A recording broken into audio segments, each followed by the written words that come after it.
could rise and pledge to the flag. To the flag of the United States of America and to the republic for which it stands, one nation, under God, indivisible, with liberty and justice for all. All right, I will be taking the minutes tonight, so I have roll call. We do have some public comments I see here. We are going to limit public comment tonight to 3 minutes. When you come up, please state your name, your address, and then indulge. Starting off, we have Bernard Rosar. I don't have a public comment. Okay. Sue Brenner? Yes. Sorry if I said that wrong. That's okay. Sorry, Bernard. Sue Brunner. Questions about dog ordinances in the village of Waterford. Wondering how many dogs we're allowed to have? So public comment is for you to kind of tell us what's on your mind. We're not going to engage in back and forth Okay, questions. I can follow up with all these questions if you want me to jot them down. okay, I'm here because we've had some instances in our, on Fox Isle I Park. believe, yes, I was just brought up to speed on Okay. some of them. I was involved in the first incident I should say, the first incident I was involved in was December 20th of last year. I was walking my dog along with the dog that I was watching because friends of mine were having a Christmas party. They had a puppy. They didn't want the puppy at their party. So, fine, I will take care of it. So we were going for a walk. I was watching my neighbor's dog, Tom Shealy's dog, at the same time. So we went for a walk. We went to Tom's house. Tom's dog was at his house at the time. So I let Beans out of his house. We were in Tom's driveway yet when the next door neighbor's 4 dogs attacked Tom's dog. I picked up my dog, held him in my arm. The puppy, Tom had a van in his driveway and a garage door, a garage. So I ran between the van and the garage. The puppy ran behind me. The puppy was 12 weeks old. My dog is in my arm. Beans gets attacked. The black lab, I'm thinking he's like a pit bull type mix, comes towards me. I kick him with my leg to get him away from my dog, which he's going after. He goes back, goes after Beans. Their Great Dane goes after Beans also. Then those neighbors come out and they're trying to get these dogs away from Beans, which meanwhile Beans is getting attacked. He's a golden retriever. So just this last week, pretty much the same thing happened, but I was in my yard working between my garage and my shed cleaning, and I saw Beans out there, and then all of a sudden here comes this Great Dane. But I guess I should say in December, when those neighbors came over, they're new neighbors, they built a new house, they lived on a farm in East Troy. They came to our neighborhood. They had told me, you know what, when spring comes, we'll get our fence taken care of. This will not happen again. Okay. I did go home. I checked Beans. I went home, told Tom, who was going to be home in a couple hours, just check Beans when you get home and make sure he doesn't have any more bites on him or what. So here I am just a few days ago. Same scenario, but I'm watching this from the outside. Here come the dogs, all 4 of them, after Beans. Beans is a very well-trained, well-mannered dog. He's in his yard. He's coming out, these dogs attack. We call Waterford Police. When Racine County handled it last time, they asked me about it and he took it very seriously. Waterford didn't ask to speak to witnesses. They talked to the 2 parties involved. I'm concerned because I have a a new grandson who's 5 months old. If I were to have him in the green space between our houses, which everybody is able to use, I'm worried that my grandson's gonna get attacked. Can I protect my grandson? I mean, I have a fence for my dog. Do I keep my dog on my leash? Is Tom supposed to keep his dog on a leash, a well-behaved dog? I wanna know how do we protect? It's not gonna be a dog next time. Beans he's the target. It seems like he's the one who's always getting it, because this is not the second time. This is the second time it's been reported, but it's like the fourth time a person or a child is gonna be attacked. What is our policy for vicious dogs? The neighbors, I don't think they take it seriously. How do these dogs get out? I don't know. I mean, they have chickens, and one of the neighbors said they saw that he was looking for his chicken in their yard. So did he not close the fence enough? And he went to go look for his chicken and the dogs got out? I don't know. But something needs to be done, and I guess that's why I'm here. Because we had no problems prior to these people moving in. We have a lot of dogs in the neighborhood. They all get along. I mean, people take care of their animals. So I just want to know, we need to do something. I don't want to see someone else get hurt. Okay. I appreciate that. I jotted a variety of things down from that, and Okay. I'm going to reach back out to you. I have your information on the sheet. Okay, I'll reach back out to you, and we'll discuss what we can do on our end. I appreciate that. Okay. Before you go, for the record, could you just state your address, please? 422 Fox Isle Park Drive. So there's a green space. I am like directly across the green space. Tom is here, and Mike and Chris, the new neighbors, are right next to Tom. Thank you very much. Thanks. Ed Olander.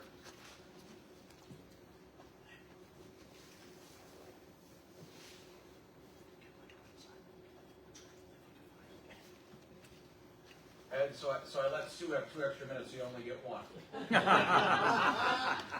Thank you. You know I'm joking. Have a nice day. You know I'm joking with you. I know. Okay. Ed Olander, 4609 Riverside Road, Town of Waterford. Good evening. President Jaski, thank you for holding this special meeting. I'm here as a resident, not on the topic to be discussed. I'm a bystander. But for years, well, first of all, I think this could have been averted, this meeting, because for years I've always asked whether or not we could change the dates for our monthly meeting, Town and Village. And it didn't get anywhere. I think if we would have had it, especially on this topic, we probably could have had a lot of questions answered at that time. So I'm going to respectfully request, and I know that there was talk about it, but there's been a lot of talk for a lot of years, a lot of lip service. So I'm just requesting that we consider that again. I know you used to have something on Thursdays or whatever. So with that, again, I'll say thank you, and I hope we can get this resolved. Thank you. Thank you. Under a minute, Ed, that's excellent. Not only that, that's unusual. I wasn't going to say it, but thank you very much. All right, up next, Tom Shealy.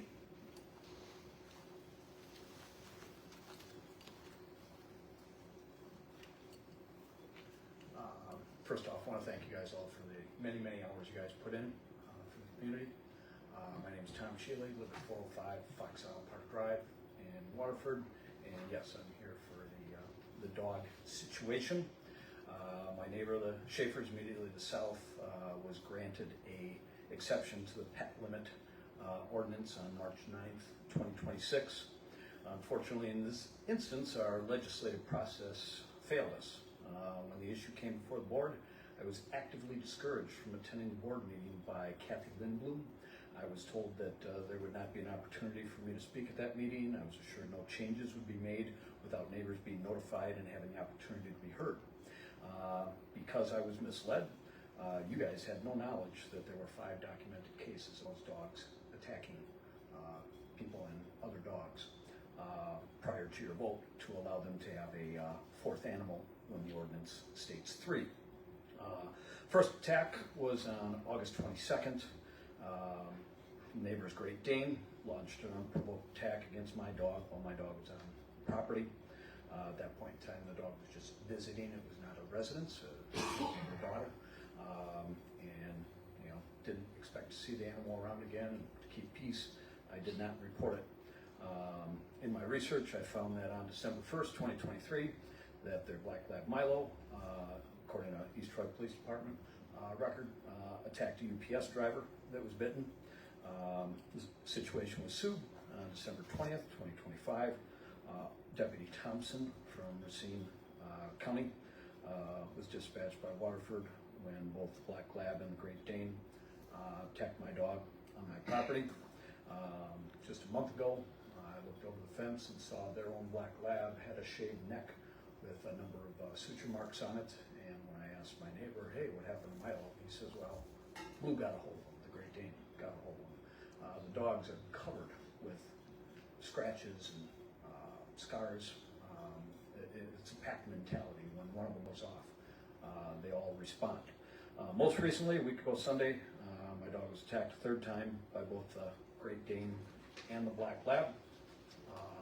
Come to find out, I was unaware that you know, the board minutes just showed that you guys were enforcing the ordinance on March 9th, and a letter was to be sent to the homeowner that was in non-compliance. Come to find out that they were granted allowance of a fourth animal, and as I learned, they actually have 5 animals. They have a cat that they did not report on that.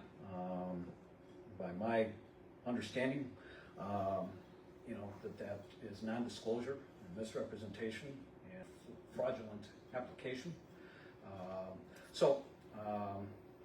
I would like to officially request that you guys put on next month's agenda, review this, and revoke the additional animal for them. But more important than that, if they just, let's say they get rid of the cat to get down to the correct number of animals, they have to get rid of 2, but I think it's important that the vicious animals are the ones that are rehomed.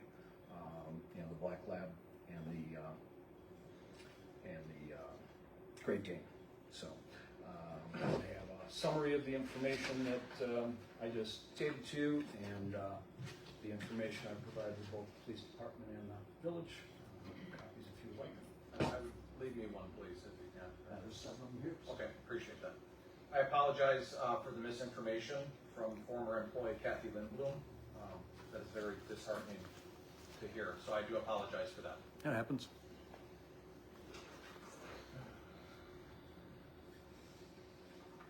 All right, moving on, Tanya Manny.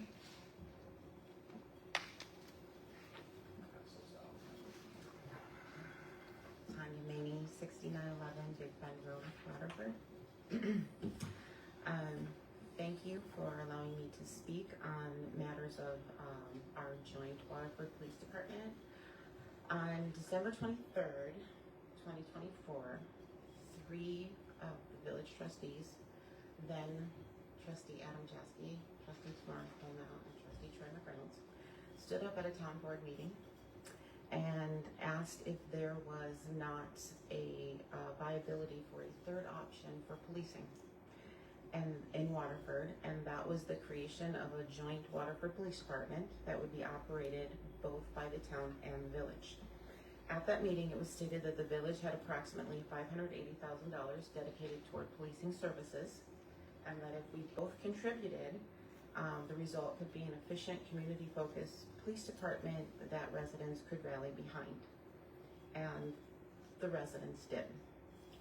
During that same discussion, Adam Jaski stated that the village board was done with the BS of contemplating and arguing within the community, and that it was time for those sitting in positions of authority to lead, listen to the people, and work toward what the community wanted. Since that time, there have been changes on both boards. Many believe, as I do, that those changes are very positive ones and very beneficial for having a collaboration and working together for the greater Waterford. Since that time, a new police chief was hired, a police exploratory committee was formed, and they ultimately completed their task that was assigned to them. And then in March, they put those recommendations to the board, where now the moving forward of this is on both the town and the village boards. Unfortunately, since March, there's been little visible progress toward implementing those recommendations from the exploratory committee. But now we find ourselves at the end of this month. The current policing contract between the town and the village expires.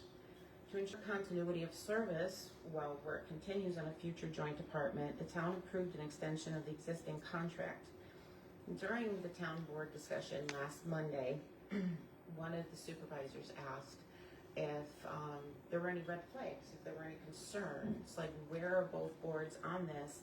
And the response pretty much came down to no, both boards seem to be on the same page, and the only concern seemed to be the timing issue, getting boards together to discuss this. However, when we were able to finally watch the village board meeting the following evening, a very different narrative emerged.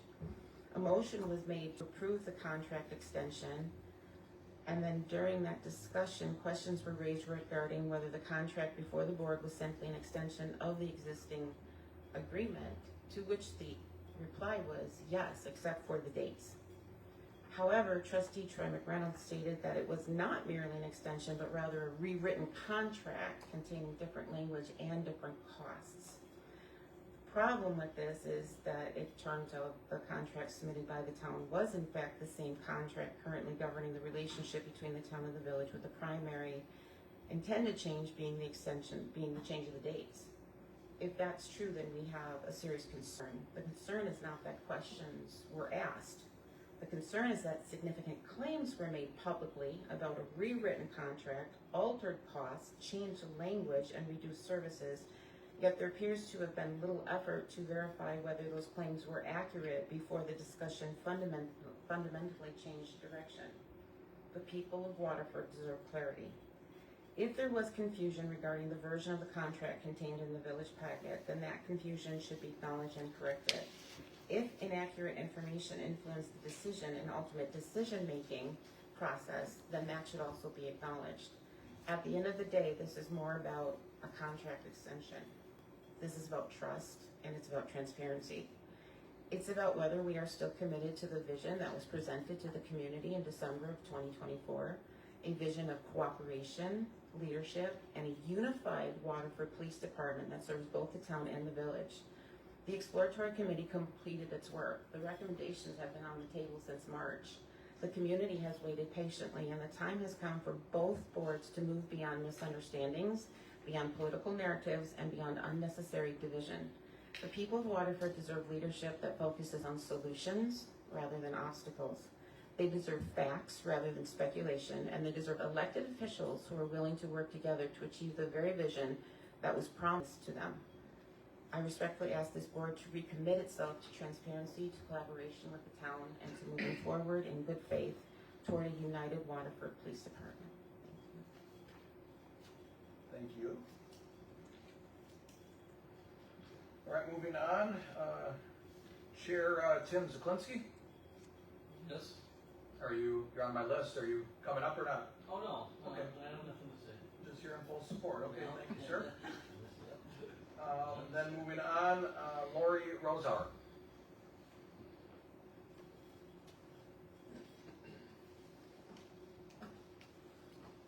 Good evening. Lori Rosauer, 6301 Crane Court, Waterford, in the town. Thank you very much for giving me the opportunity to speak to you this evening, and I also want to thank you for your work that you do in the village. I have been in Waterford since 2021 and moved here with the anticipation it would be a somewhat idyllic experience. I moved into a small neighborhood. Didn't plan to get politically active, didn't plan to get involved, but I moved into a small neighborhood, and shortly after I moved in, so did a meth dealer. We did not receive the support that we needed from Racine County, but we did get an element of help from the Waterford Police Department, even though they were under the management Racine County at the time these issues arose. As a result, I became very personally invested in saving the Waterford Police Department along with others in our community. I spoke to numerous people, was very, very involved. It is a fact, the greater Waterford community wants local policing. I was also at the meeting Tanya Maney referenced, where there was a discussion about the two of us working together for a unified department. That's been my impression, that we were working toward that goal. I will say that I have not attended every police committee meeting, but I did attend one very significant one, and I have paid attention to the notes and follow-up from those meetings. It is inherent that people are going to work together to reach an agreement to provide unified policing for this community, as it's what the residents and voters want. That was evident through the change in leadership in the town, because the previous leader had no interest in staying with the Waterford Police Department. They're no longer in a position to have an impact. So I do have some concerns, because I think Trustee Troy Reynolds has a wonderful record of being a community servant, and I appreciate your role on the Racine County Board. But just like we had in the town of Waterford, Supervisor Dale Borkey, who was married to an employee of the police department, and after 30 years of serving on the board, was asked to recuse himself from voting when it came time to approve staying with the Waterford Police Department. I also ask that this board consider the fact that Trustee McReynolds' father has been a sheriff.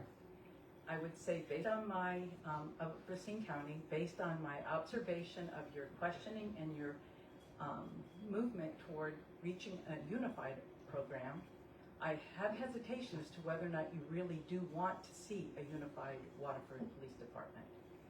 And if that's in fact not the case, then I would ask that you would recuse yourself from voting on this issue, because we do need people that will be objective, working toward this goal. And I don't disagree that there should be a goal down the road to add in fire and other areas, but I think we have to take this one step at a time. And please let us start by getting a contract in place to allow these two groups to get together. And please, I implore you, President Jaski, and you, Chairman, to get together with our police chief. He would like to meet with all of you together so that we can get this moving forward. Our community deserves it. Thank you very much. Thank you. Pastor, I know you came in after I took the sheet. I know sometimes you like to say something. I just want to offer it. I want to be, if you don't, no worries. Okay.